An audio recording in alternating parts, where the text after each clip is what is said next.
தென்மேற்கு வங்கக்கடலில் நிலவி வந்த ஆழ்ந்த காற்றழுத்த தாழ்வு பகுதி காற்றழுத்த தாழ்வு மண்டலமாக உருவாகியுள்ளது. இது மேலும் வடகிழக்கு திசையில் நகர்ந்து நாளை காலை புயலாக வலுப்பெற்று மத்திய கிழக்கு வங்கக்கடல் பகுதிகளில் நிலவக்கூடும் என வானிலை மையம் தெரிவித்துள்ளது. ரிமல் என்ற பெயரிடப்பட்டுள்ள இந்த புயல் வரும் 26ஆம் தேதி நள்ளிரவில் வங்கதேசம் மற்றும் மேற்கு வங்க கடற்கரையை நோக்கி நகர்ந்து சாகர் தீவுக்கும் கேப்பபராவுக்கும் இடையே கரையை கடக்கும் என கூறப்பட்டுள்ளது. வங்கக்கடலில் காற்றழுத்த தாழ்வு மண்டலம் உருவாகியுள்ளதால் சென்னை, எண்ணூர், கடலூர், நாகை, புதுச்சேரி, காரைக்கால், பாம்பன், தூத்துக்குடி உள்ளிட்ட 9 துறைமுகங்களில் புயல் எச்சரிக்கை கூண்டு ஏற்றப்பட்டுள்ளது.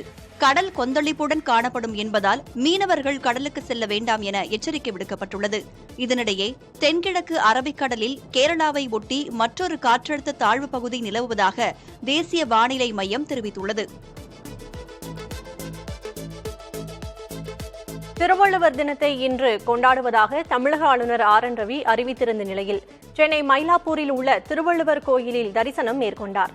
வைகாசி அனுஷம் நாளில் திருவள்ளுவர் பிறந்ததாக கூறப்படும் நிலையில் இன்றைய தினம் திருவள்ளுவர் தினத்தை கொண்டாட உள்ளதாக சென்னை கிண்டி ஆளுநர் மாளிகை அறிவித்து அழைப்பிதழ் வெளியிட்டது. இதையொட்டி சென்னை மயிலாப்பூரில் உள்ள திருவள்ளுவர் கோயிலில் ஆளுநர் ஆர்.என். ரவி தரிசனம் செய்தார். பின்னர் ஆளுநர் மாளிகையில் திருவள்ளுவரின் திருவுருவச் சிலைக்கு கீழ் வைக்கப்பட்டிருந்த படத்திற்கு ஆளுநர் ரவி மலர் தூவி மரியாதை செலுத்தினார். காவின்ற ஆடையுடன் திருவள்ளுவர் இருப்பது போன்ற படமே ஆளுநர் மாளிகையில் வைக்கப்பட்டிருந்தது.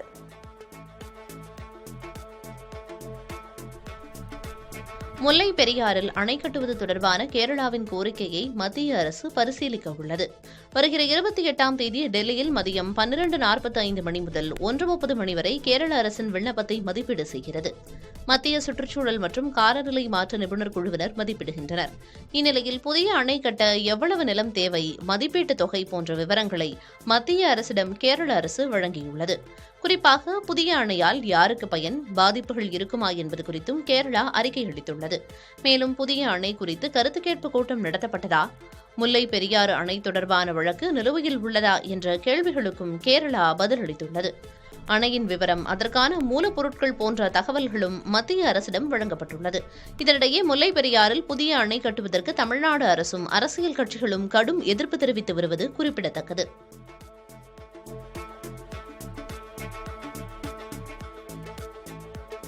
உச்சநீதிமன்ற தீர்ப்பின்படி சட்ட நடவடிக்கை எடுக்க வேண்டும் என அதிமுக பொதுச் செயலாளர் எடப்பாடி பழனிசாமி வலியுறுத்தியுள்ளார். இது தொடர்பாக அறிக்கை ஒன்றை வெளியிட்டுள்ள அவர், முல்லை பெரியாற்றில் புதிய அணை கட்ட வேண்டும் என்ற கேரளாவின் கோரிக்கையை சுட்டிக்காட்டியுள்ள அவர், கேரள அரசின் விஷமத்தனமான நடவடிக்கைகளுக்கு முற்றுப்புள்ளி வைக்க வேண்டும் என வலியுறுத்தியுள்ளார். தமிழகத்தின் உரிமையை திமுக அரசு நிலைநாட்ட வேண்டும் என கேட்டுக் கொண்டுள்ள அவர், பேபி அணையை பலப்படுத்தி 152 அடி வரை தண்ணீரை தேக்க தமிழக அரசு நடவடிக்கை எடுக்க வேண்டும் என குறிப்பிட்டுள்ளார். மேலும் திமுக அரசின் செயலற்ற தன்மையால் மதுரை, தேனி உள்ளிட்ட 5 மாவட்ட விவசாயிகள் மற்றும் பொதுமக்கள் வேதனையடைவதாக விமர்சனம் செய்துள்ளார். கன்னியாகுமரியில் பெய்த கனமழை காரணமாக பரளை ஆற்றில் வெள்ளம் பெருக்கெடுத்து ஓடுகிறது. கன்னியாகுமரி மாவட்டம் முழுவதும் கடந்த சில நாட்களாக விட்டு மழை பெய்து வருகிறது. இதனால் நீர்நிலைகளில் தண்ணீர் வரத்து அதிகரித்து காணப்படுகிறது. பரளை ஆற்றில் இரு கரைகளையும் தொட்டபடி தண்ணீர் பெருக்கெடுத்து ஓடுகிறது. மேலும் அருவிக்கரை பகுதியில் உள்ள பாறைகள் வழியாக தண்ணீர் ஆர்ப்பரித்து கொட்டுகிறது. பரளை ஆற்றின் நீர் தாமிரபரணி ஆற்றில் கலப்பதால் அங்கும் தண்ணீர் கரைபுரண்டு ஓடுகிறது. இதனால் பரளை மற்றும் தாமிரபரணி ஆற்றின் கரையோர மக்கள் பாதுகாப்பாக இருக்க மாவட்ட நிர்வாகம் அறிவுறுத்தியுள்ளது.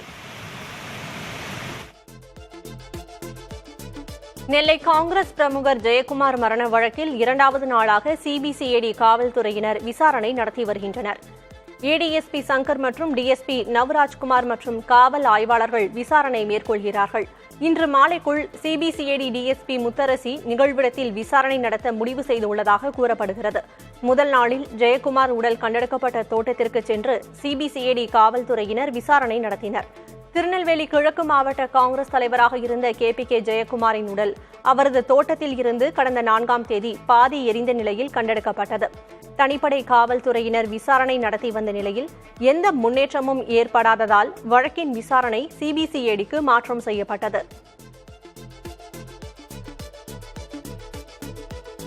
பழைய குற்றால அருவியில் 7 நாட்களுக்கு பின் சுற்றுலா பயணிகள் குளிக்க அனுமதி அளிக்கப்பட்ட நிலையில் கனமழை காரணமாக மீண்டும் தடை விதிக்கப்பட்டது.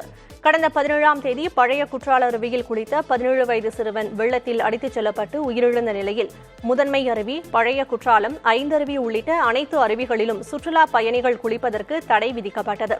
இந்நிலையில் அருவிகளில் பாதுகாப்பு ஏற்பாடுகள் செய்த பின்னர் அருவிகளில் குளிக்க அனுமதிக்கப்பட்டது. ஆனால் மழை பெய்ததால் சில மணி நேரங்களிலேயே பழைய குற்றாலம், ஐந்தருவியில் சுற்றுலா பயணிகள் குளிக்க மீண்டும் தடை விதிக்கப்பட்டது. இதனிடையே பராமரிப்பு பணிகள் நடைபெறுவதால் மெயின் அருவியில் குளிக்க 8வது நாளாக தடை விதிக்கப்பட்டுள்ளது.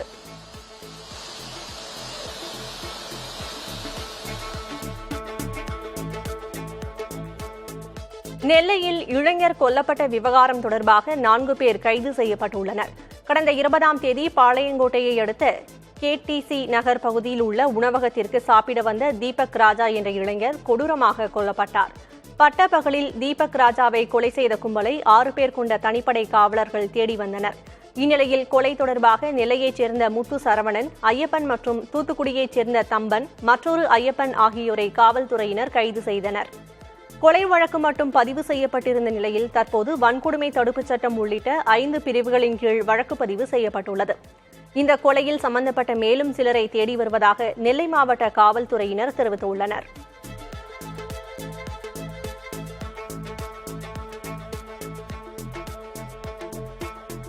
கோவை மேட்டுப்பாளையத்திலிருந்து மலை ரயில் சேவை இன்று வழக்கம் போல் தொடங்கியதால் முன்பதிவு செய்து காத்திருந்த சுற்றுலா பயணிகள் உற்சாகமாக பயணித்தனர். கனமழை காரணமாக இருப்பு பாதையில் ஏற்பட்ட மண்சரிவால் கடந்த 18ஆம் தேதி முதல் 21ஆம் தேதி வரை 4 நாட்களுக்கு மலை ரயில் சேவை ரத்து செய்யப்பட்டிருந்தது. இதனையடுத்து பணிகள் முழுமையாக முடிவடைந்த நிலையில் மீண்டும் இன்று காலை முதல் வழக்கம் போல் மேட்டுப்பாளையத்திலிருந்து உதகைக்கு மலை ரயில் சேவை தொடங்கியது. வழக்கமாக காலை 7 மணிக்கு புறப்படும் மலை ரயில் அரை மணி நேரம் தாமதமாக 7:30 மணிக்கு மேட்டுப்பாளையத்திலிருந்து உதகைக்கு புறப்பட்டது. மலை ரயில் சேவை மீண்டும் இயக்கப்படுவதால் சுற்றுலா பயணிகள் உற்சாகம் அடைந்துள்ளனர். பிரஜ்வல் ரேவண்ணா வெளிநாட்டில் இருந்து உடனடியாக நாடு திரும்ப வேண்டும் என மதச்சார்பற்ற ஜனதா தளம் கட்சியின் தேசிய தலைவர் தேவகவுடா எச்சரிக்கை விடுத்துள்ளார். பாலியல் குற்றச்சாட்டில் சிக்கிய மதச்சார்பற்ற ஜனதா தளம் கட்சி MP பிரஜ்வல் ரேவண்ணா வெளிநாட்டில் தலைமறைவாக இருக்கும் சூழலில் அவருக்கு எதிராக கர்நாடக மாநில சிறப்பு புலனாய்வு குழு வழக்கு பதிவு செய்து விசாரணை மேற்கொண்டு வருகிறது. பிரஜ்வல் ரேவண்ணாவை அவரது தாத்தாவும் மதச்சார்பற்ற ஜனதா தளம் கட்சியின் தேசிய தலைவருமான தேவகவுடா மற்றும் பாஜக பாதுகாப்பதாக காங்கிரஸ் உள்ளிட்ட எதிர்க்கட்சிகள் குற்றம் சாட்டி வருகின்றன. இந்நிலையில் உடனடியாக நாடு திரும்ப வேண்டும் என தனது பேரனுக்கு தேவகவுடா எச்சரிக்கை விடுத்துள்ளார். எக்ஸ் வலைதளத்தில் பதிவிட்டுள்ள அவர், சட்டத்தில் இருந்து தப்பிக்க நினைத்தால் அதைவிட மிகப்பெரிய தண்டனை கிடைக்கும் என குறிப்பிட்டுள்ளார். பிரஜ்வல் ரேவண்ணாவை பாதுகாக்கும் முயற்சியில் ஈடுபட போவதில்லை என கூறியுள்ள தேவகவுடா, அவர் நாடு திரும்பி காவல்துறையில் சரணடைந்து வழக்கு விசாரணையை எதிர்கொள்ள வேண்டும் என கூறியுள்ளார். பாதிக்கப்பட்டவர்களுக்கு நியாயம் கிடைக்க வேண்டும் என்றும் மக்கள் தன் மீது வைத்துள்ள நம்பிக்கையை திரும்ப பெறுவதே தனது நோக்கம் என தேவகவுடா தெரிவித்துள்ளார்.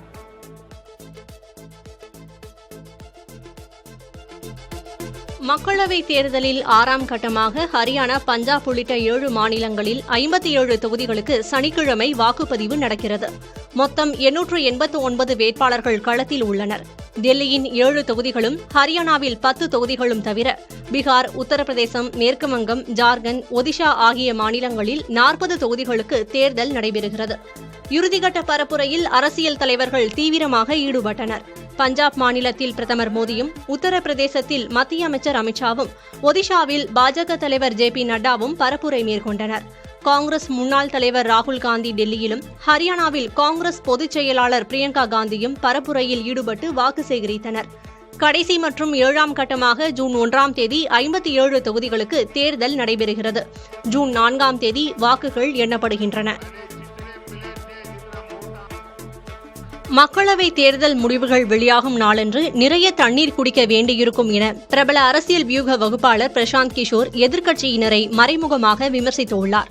இந்த தேர்தலின் முடிவை பற்றிய தனது மதிப்பீட்டை கண்டு திகைப்பவர்கள் ஜூன் 4ஆம் தேதியன்று போதுமான அளவு தண்ணீரை கையில் வைத்திருக்க வேண்டும் என்று கூறியுள்ளார்.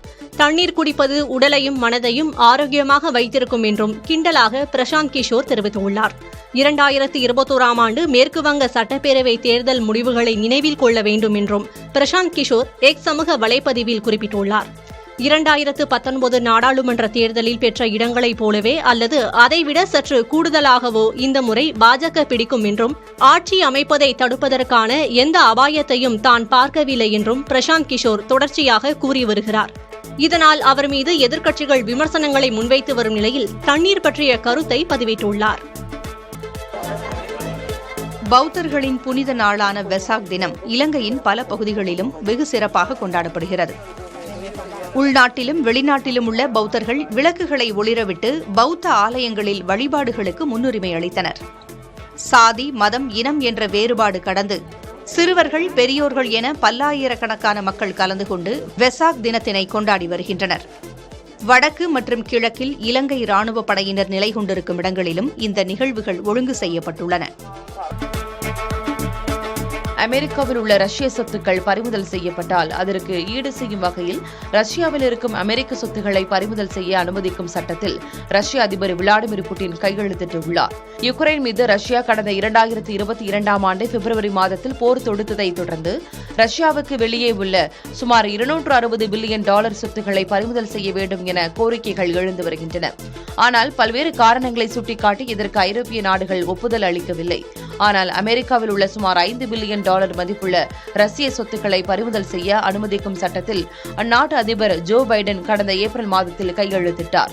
இந்த நிலையில் அதற்கு பதிலடி கொடுக்கும் வகையில் ரஷ்யாவில் உள்ள அமெரிக்க சொத்துக்களை பறிமுதல் செய்ய அனுமதிக்கும் சட்டத்தில் ரஷ்ய அதிபர் விளாடிமிர் புட்டின் அனுமதி அளித்தார். அண்டை நாடான மியான்மரில் இருந்து 1000க்கும் மேற்பட்டோர் மிசோரமில் தஞ்சமடைந்தனர். மியான்மரின் சின் மாகாணத்துடன் 510 கிலோமீட்டர் எல்லையை மிசோரம் மாநிலம் பகிர்ந்து கொண்டுள்ளது. சம்பாய், சியாகா, லாங்லாய், நாத்தியால், சர்ச்சிப், சைச்வல் ஆகிய மாவட்டங்கள் எல்லையில் அமைந்துள்ள நிலையில் மியான்மரிலிருந்து தொடர்ந்து ஏராளமான அகதிகள் மிசோரமுக்கு வந்த வண்ணம் உள்ளனர். மியான்மரில் ராணுவ ஆட்சி நடைபெற்று வருவதால் கிளர்ச்சியாளர்களுக்கும் ராணுவத்திற்கும் இடையில் மோதல் வெடித்துள்ளது. இரு தரப்பிற்கும் இடையிலான மோதல் தீவிரமடைந்திருக்கும் நிலையில் மியான்மரை சேர்ந்த குழந்தைகள், பெண்கள் உள்ளிட்ட 1000க்கும் மேற்பட்டோர் மிசோரமில் தஞ்சமடைந்துள்ளதாக தகவல் கிடைத்திருக்கிறது. எல்லையில் உள்ள சம்பாய் மாவட்டத்தில் கடந்த 17ஆம் தேதி நள்ளிரவு முதல் அகதிகள் வந்த வண்ணம் உள்ளதாக தெரிவித்துள்ள அதிகாரிகள் மியான்மரில் நிலைமை கட்டுக்குள் வந்ததும் அவர்கள் திரும்பி சென்று விடுவார்கள் என நம்புவதாகவும் தெரிவித்திருக்கின்றனர். ஆப்பிரிக்க நாடான சாடில் அதிபராக மஹமது ஐடிஸ் டெபி பதவியேற்றுக் கொண்டார். 1991ஆம் ஆண்டு முதல் நாட்டின் அதிபராக இருந்த ஐடிஸ் டெபியை கடந்த 2021ஆம் ஆண்டு கிளர்ச்சியாளர்கள் படுகொலை செய்ததை தொடர்ந்து ஆட்சியை ராணுவம் கைப்பற்றியது. அவரது மகனான மஹமது ஐடிஸ் டெபி தற்காலிக தலைவராக இருந்து ராணுவ ஆட்சியை நடத்தி வந்த நிலையில் கடந்த மே 6ஆம் தேதி நாட்டில் பொதுத் தேர்தல் நடைபெற்றது. இதில் 61 விழுக்காடு வாக்குகளை பெற்று வெற்றி பெற்ற மஹமது ஐடிஸ் டெபி தற்போது நாட்டின் அடுத்த அதிபராக பதவியேற்றுள்ளார். தலைநகர் ஜமைனாவில் நடைபெற்ற இந்த நிகழ்வில் அரசு உயர் அதிகாரிகள் உள்ளிட்ட பலர் கலந்து கொண்டனர். 3 ஆண்டு கால ராணுவ ஆட்சிக்கு பிறகு அதிபர் கிடைத்திருப்பதால் அந்நாட்டு மக்கள் மகிழ்ச்சி அடைந்தனர். கடந்த 4 ஆண்டுகளாக மேற்கு மற்றும் மத்திய ஆப்பிரிக்க பிராந்தியத்தில் உள்ள 6 நாடுகள் ராணுவ ஆட்சியின் கீழ் இருந்து வந்த நிலையில் அதில் தற்போது முதல் நாடாக சாடில் தேர்தல் வழியாக அதிபர் தேர்வு செய்யப்பட்டிருப்பது குறிப்பிடத்தக்கது. மறைந்த ஈரான் அதிபர் இப்ராஹிம் ரைசியின் உடல் இறுதிச் சடங்குகளுக்கு பிறகு நல்லடக்கம் செய்யப்பட்டது. அசர்பைஜான் சென்று திரும்பிய போது ஹெலிகாப்டர் விபத்தில் சிக்கி ஈரான் அதிபர் ரைசி, அந்நாட்டு வெளியுறவுத்துறை அமைச்சர் உள்ளிட்டோர் உயிரிழந்த சம்பவம் பெரும் அதிர்வலைகளை ஏற்படுத்தின. நாட்டு மக்களை சோகத்தில் ஆழ்த்திய இந்த சம்பவத்தை தொடர்ந்து அதிபர் இப்ராஹிம் ரைசியின் உடல் அவரது சொந்த ஊரான மசாத்துக்கு எடுத்துச் செல்லப்பட்டு பொதுமக்களின் அஞ்சலிக்காக வைக்கப்பட்டது. தொடர்ந்து நடைபெற்ற அவரது இறுதி ஊர்வலத்தில் பல்லாயிரக்கணக்கான மக்கள் கலந்து கொண்டு அவருக்கு இறுதி அஞ்சலி செலுத்தினர். ஏராளமான மக்கள் கையில் ஈரான் நாட்டின் தேசிய கொடிகள் மற்றும் மறைந்த அதிபர் ரைசியின் புகைப்படங்களை கையில் ஏந்தியபடி பேரணியாக சென்றனர். பின் மசாத்தில் உள்ள பிரசித்தி பெற்ற இமாம் ரெசா மசூதிக்கு எடுத்துச் செல்லப்பட்ட ரைசியின் உடல் இறுதிச் சடங்குகளுக்கு பிறகு நல்லடக்கம் செய்யப்பட்டது. இறுதிச் சடங்கில் ஈரான் நாட்டின் அரசு உயர் அதிகாரிகள், ராணுவ அதிகாரிகள் உள்ளிட்டோர் கலந்து கொண்டனர். நடிகர் விஜய் சேதுபதி நடிக்கும் புதிய படத்தின் புகைப்படங்கள் வைரலாகி வருகின்றன. விஜய் சேதுபதி நடிப்பில் உருவான ஒரு நல்ல நாள் பார்த்து சொல்றேன் படத்தின் இயக்குநர் ஆறுமுககுமார் மீண்டும் விஜய் சேதுபதியை வைத்து புதிய படத்தை இயக்கி வருகிறார். 5 ஆண்டுகளுக்கு பிறகு இணைந்த இந்த கூட்டணி ஏஸ் என்ற படத்தின் மூலமாக என்ட்ரி கொடுத்துள்ளது. இப்படத்தின் முழு படப்பிடிப்பும் மலேசியாவில் நடைபெற்று முடிந்தது. இதில் விஜய் சேதுபதி பல கெட்டப்புகளில் நடித்திருக்கும் நிலையில் இவருக்கு ஜோடியாக ருக்மிணி நடித்திருக்கிறார். இந்த படத்திற்கு ஜஸ்டின் பிரபாகரன் இசையமைத்துள்ளார். மேலும் விஜய் சேதுபதியுடன் அனைத்து காட்சிகளிலும் நகைச்சுவை நடிகர் யோகி பாபுவும் இணைந்து நடித்திருக்கிறார். நடிகர் விஷால், பிரியா பவானி சங்கர் நடித்த ரத்னம் திரைப்படம் OTTயில் வெளியாகியுள்ளது. மார்க் ஆண்டனியின் வெற்றிக்கு பிறகு நடிகர் விஷால் ஹரியின் இயக்கத்தில் 3வது முறையாக ரத்னம் படத்தில் இணைந்தார். ஏப்ரலில் திரையரங்குகளில் வெளியான இத்திரைப்படம் கலவையான விமர்சனங்களை பெற்றுள்ளது. விஷாலின் 34வது படமான ரத்னத்தில் பிரியா பவானி சங்கர், கௌதம் வாசுதேவ் மேனன், சமுத்திரகனி, யோகி பாபு உள்ளிட்ட பலரும் நடித்துள்ளனர். கார்த்திக் சுப்புராஜ் தயாரித்த இப்படத்திற்கு தேவிஸ்ரீ பிரசாத் இசையமைத்துள்ளார். இந்நிலையில் ஆக்ஷன் நிறைந்த ரத்னம் திரைப்படம் அமேசான் பிரைம் OTT தளத்தில் வெளியாகியுள்ளது. சுந்தர் சி இயக்கத்தில் உருவான அரண்மனை 4 திரைப்படம் உலகம் முழுவதும் 100 கோடி ரூபாய்க்கு மேல் வசூல் செய்துள்ளது. தமிழில் நகைச்சுவை பேய் படமான அரண்மனை 3 பாகங்களாக வெளிவந்து ரசிகர்கள் மத்தியில் கவனம் ஈர்த்தது. இந்த வரிசையில் இந்த படத்தின் 4ஆம் பாகம் கடந்த 3ஆம் தேதி திரையரங்குகளில் வெளியானது. சுந்தர் சி இயக்கி நடித்திருந்த இந்த படத்தில் தமன்னா, கோவை சரளா, ராஷி கண்ணா, சிங்கம்புலி, யோகி பாபு, BTV கணேஷ் உள்ளிட்ட பலரும் நடித்திருந்தனர். ஹிப்ஹாப் தமிழா இசையமைத்திருக்கும் இந்த படம் குழந்தைகள் மற்றும் குடும்பங்களை இலக்காக கொண்டு வெளியாகி கலவையான விமர்சனங்களை பெற்றது. அதன்படி அரண்மனை 4 திரைப்படம் உலகம் முழுவதும் 100 கோடி ரூபாய்க்கு மேல் வசூல் செய்திருப்பதாக அதிகாரப்பூர்வமாக தெரிவிக்கப்பட்டுள்ளது. கைதி படத்தின் துணை இயக்குநர் இயக்கும் புதிய படத்தில் கவின், நயன்தாரா இணைந்து நடிப்பதாக தகவல் வெளியாகியுள்ளது. தமிழில் லிப்ட், டாடா, ஸ்டார் என தொடர்ந்து தனது நடிப்பின் மூலம் வெற்றி படங்களை கொடுத்து வருகிறார் நடிகர் கவின். சின்னத்திரையிலிருந்து வெள்ளித்திரைக்கு வந்த கவின் அடுத்தடுத்து புதிய படங்களில் ஒப்பந்தமாகி கவனம் ஈர்த்து வருகிறார். தொடர்ந்து 7 ஸ்கிரீன் ஸ்டுடியோ தயாரிக்கும் புதிய படத்திலும் கவின் நடிக்கவுள்ளார். இந்த படத்தில் நயன்தாரா முக்கிய கதாபாத்திரத்தில் நடிக்க இருப்பதாகவும் பாடலாசிரியர் விஷ்ணு இடவன் இந்த படத்தை இயக்க உள்ளதாகவும் தகவல்கள் வெளியாகியுள்ளன. வெப்பவாதத்தால் பாதிக்கப்பட்டு மருத்துவமனையில் அனுமதிக்கப்பட்டிருந்த பாலிவுட் நடிகர் ஷாருக் கான் வீடு திரும்பினார். பாலிவுட் நடிகரும் கொல்கத்தா கிரிக்கெட் அணியின் உரிமையாளருமான ஷாருக் கான் திடீர் உடல்நலக்குறைவால் மருத்துவமனையில் அனுமதிக்கப்பட்டார். நேற்று முன்தினம் கொல்கத்தா, ஹைதராபாத் அணிகள் இடையே நடந்த முதல் குவாலிஃபயர் போட்டியை நேரில் கண்டுகளித்தார். இதனிடையே வெப்பவாதத்தால் பாதிக்கப்பட்டு நடிகர் ஷாருக் கானுக்கு நீர்ச்சத்து குறைபாடு ஏற்பட்டுள்ளது. இதனால் அவர் அகமதாபாத்தில் உள்ள கேடி மருத்துவமனையில் சிகிச்சை பெற்று வந்தார். இந்நிலையில் ஷாருக் கான் நலமுடன் உள்ளதாக அவரது மேலாளர் பூஜா தத்லானி தெரிவித்த நிலையில் தற்போது அவர் வீடு திரும்பினார். ஆஸ்கர் ஸ்கிரிப்ட் நூலகத்தில் பார்க்கிங் படத்தின் திரைக்கதையை வைக்க அழைப்பு வந்திருப்பதாக படத்தின் தயாரிப்பாளர் தெரிவித்துள்ளார். ஹரிஸ் கல்யாண் நடிப்பில் கடந்த ஆண்டு டிசம்பர் 1ஆம் தேதி வெளியான திரைப்படம் பார்க்கிங். இதில் MS பாஸ்கர், இந்துஜா உள்ளிட்டோர் முக்கிய கதாபாத்திரத்தில் நடித்திருந்தனர். ராம்குமார் பாலகிருஷ்ணன் இயக்கத்தில் உருவான இப்படம் விமர்சன ரீதியாகவும் வசூல் ரீதியாகவும் நல்ல வரவேற்பை பெற்றது. மேலும் இத்திரைப்படம் 4 இந்திய மொழிகளிலும் ஒரு சர்வதேச மொழிகளிலும் ரீமேக் செய்யப்பட உள்ளது. இந்நிலையில் ஆஸ்கர் ஸ்கிரிப்ட் நூலகத்தில் பார்க்கிங் படத்தின் திரைக்கதையை வைக்க அழைப்பு வந்துள்ளது. இது தொடர்பாக ஹரிஸ் கல்யாண் தனது எக்ஸ் பக்கத்தில் ஒரு நல்ல கதை அதற்கான இடத்தை தானே தேடி போகும் என்றும் இந்த நம்ப முடியாத தருணத்திற்கு பார்க்கிங் அணிக்கு நன்றி எனவும் பதிவிட்டுள்ளார். சென்னையில் தங்கத்தின் விலை 4 நாட்களில் சவரனுக்கு 2000 ரூபாய் விலை குறைந்துள்ளது. இன்று காலை நிலவரப்படி 22 கேரட் ஆபரண தங்கம் கிராமிற்கு 100 ரூபாய் விலை குறைந்து 6650 ரூபாய்க்கும், ஒரு சவரன் 800 ரூபாய் விலை இறங்கி 53200 ரூபாய்க்கும் விற்பனை செய்யப்படுகிறது. வெள்ளி கிராமிற்கு 50 காசுகள் விலை குறைந்து 96 ரூபாய் 50 காசுகளுக்கு விற்பனையாகிறது. சென்ற 20ஆம் தேதி தங்கம் இதுவரை இல்லாத அளவாக ஒரு சவரன் 55,200 ரூபாய்க்கும், வெள்ளி அதிகளவாக 1 கிராம் 101 ரூபாய்க்கும் விற்பனை செய்யப்பட்டது. 4 நாட்களில் தங்கம் சவரனுக்கு 2000 ரூபாயும், வெள்ளி 4 ரூபாய் 50 காசுகளும் விலை குறைந்துள்ளது.